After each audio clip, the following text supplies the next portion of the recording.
Welcome to my views and news. Some news stories for you from Ethiopia and Eritrea. Firstly, viewers,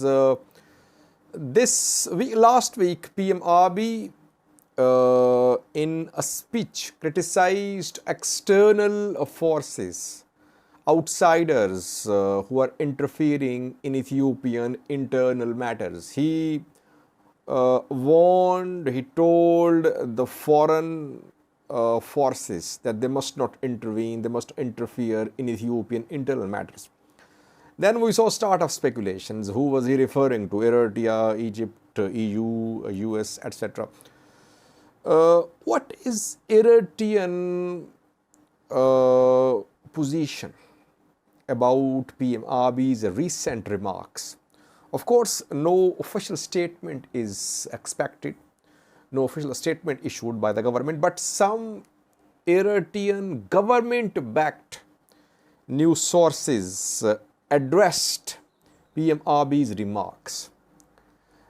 An Eritrean page, which is backed by the government, backed by Eritrean intelligence agency elements reportedly, has shared an analysis of situation in Ethiopia, political situation, security situation after Pretoria deal. And the writer addressed PM Abiy's recent remarks too. I have details for you. Secondly, viewers, Gobeze Sisay, Ethiopian journalist, was arrested, or his arrest was shown around 48 hours ago, more than 24 hours ago. And it was said that he was arrested from Djibouti. This claim was rejected by several news outlets. New pictures of Gobeze Sisay have been released by the government. Firstly, viewers, PM Abiy addressing the inauguration ceremony of Halal Akala Resort warned external players, external forces, that they must not interfere in Ethiopian internal matters. They should resolve their own internal issues.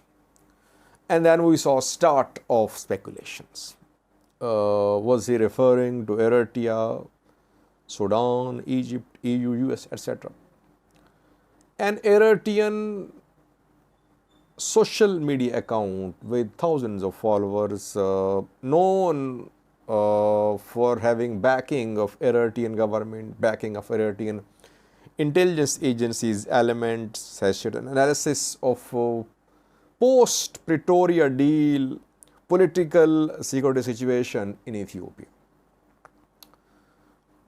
The page claims that Pretoria deal has led to instability in Ethiopia.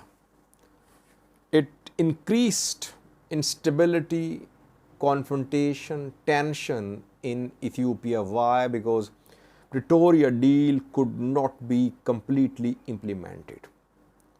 Instead of ensuring the disarmament of Tigray fighters, Ethiopian army started disarmament campaign against Fano fighters and against Amhara special force soldiers in the Amhara region. That led to start of confrontation between Amhara region based groups and Ethiopian government.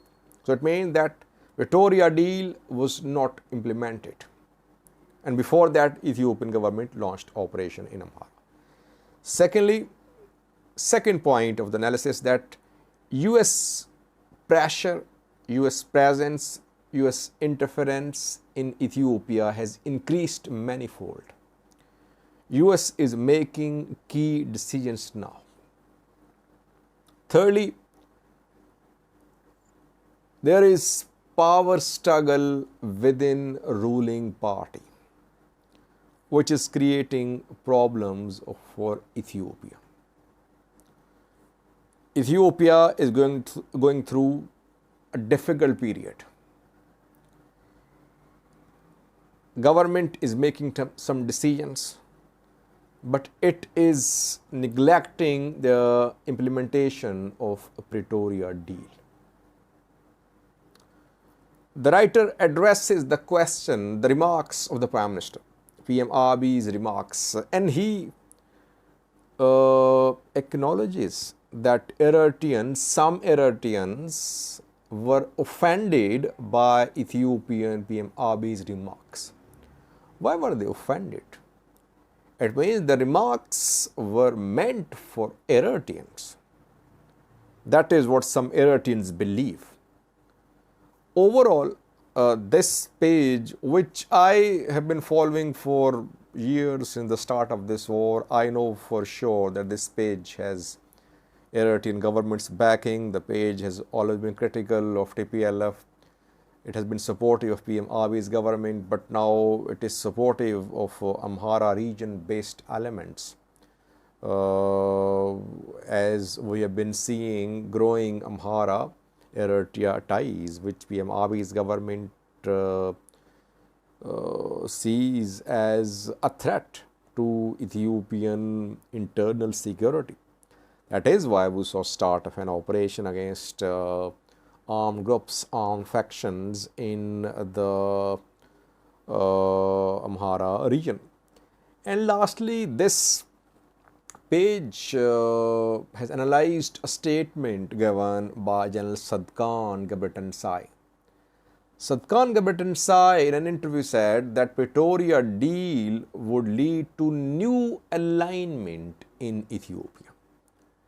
And the page claimed that it means that in Ethiopia, new political allies will form alliance.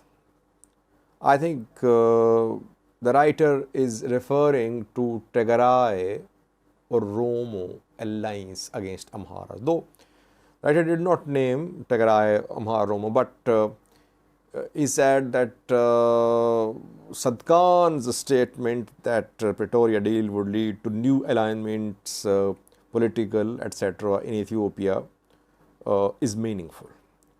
It means that this deal is being used to prop up TPLF, to form new political alliances, and to crush those who have genuine concerns. And lastly, the page mentions a US statement about the withdrawal of Amhara forces from Volkai, Tomar, Sakade, that US was pushing for this withdrawal. It means that US was making key decisions about Ethiopian internal matters. So all is not well between Ethiopian and Eritrean governments, between Isaias Afwerki and PM Abiy. At the same time, we cannot conclude that Isaias Afwerki and Prime Minister of Ethiopia, PM Abiy, they are at loggerheads and there are serious issues. There are issues. I personally think that Eritrea is watching very closely what is happening in Ethiopia. So far, it is not interfering, it is not backing Amhara uprising. Practically, though we saw that Amhara Fano militia's members were trained in Eritrea. Eritrea trained Amhara Special Force members too, and some Amhara Special Force members, Fano fighters, could be based in Eritrea. But is there any entry of these Amhara hardliners from Eritrea into Ethiopia? We could not confirm, though some sources claim that thousands of Amhara armed fighters fled to Eritrea in the past few weeks. But again, a confirmation could not be made. So I personally think Eritrea is watching the developments in Ethiopia very closely. Growing US-Abiy relations, and by the way, Ethiopian government is in a difficult position. Its economy is in a bad shape. It needs a bailout package. It needs money for implementation of Pretoria deal. Who will give this money? Will Eritrea fund the implementation of Pretoria deal? No. EU, US. So Ethiopian government will have to rely on EU, US. So their involvement, their intervention, EU-US intervention in Ethiopia cannot be stopped, because Ethiopia cannot survive without support, economic support from outside forces. Let's see. So far, I would conclude that Eritrea is watching the developments in Ethiopia very closely. It is not actively participating in backing tensions uprising in Ethiopia. But all is not well between the Prime Minister of Ethiopia and Eritrean President Isaias Afwerki.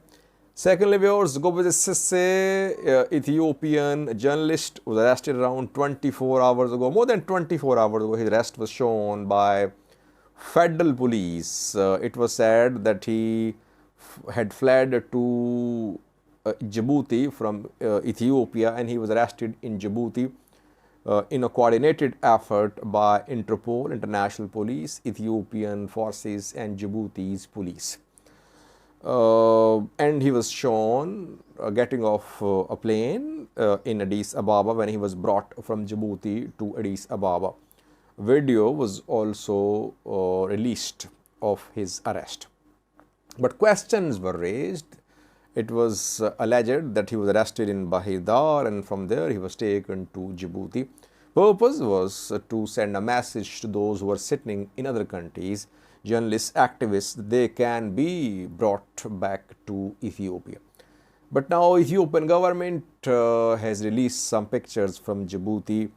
The pictures show how Gobeze Sisay was arrested in Djibouti. The pictures are in circulation in social media. You can see one such picture. The picture is reportedly from Djibouti, where Gobeze Sisay was arrested. So government's position is clear. Gobeze Sisay was arrested in Djibouti. Was Interpol involved? How did Ethiopian government involve Interpol in such a swift and quick manner? Any red warrant issued? Several questions. Djibouti has handed over Ethiopians to Ethiopian government in the past too, as was pointed out by some viewers who contacted me in comment section as well. They expressed their views. But was Interpol involved or not? It's not clear. I have not seen any statement from Interpol so far. If anyone has seen anything from Interpol, do share with me. I could not confirm any statement from Interpol about arrest of Gobeze Sisay so far. Thank you for watching.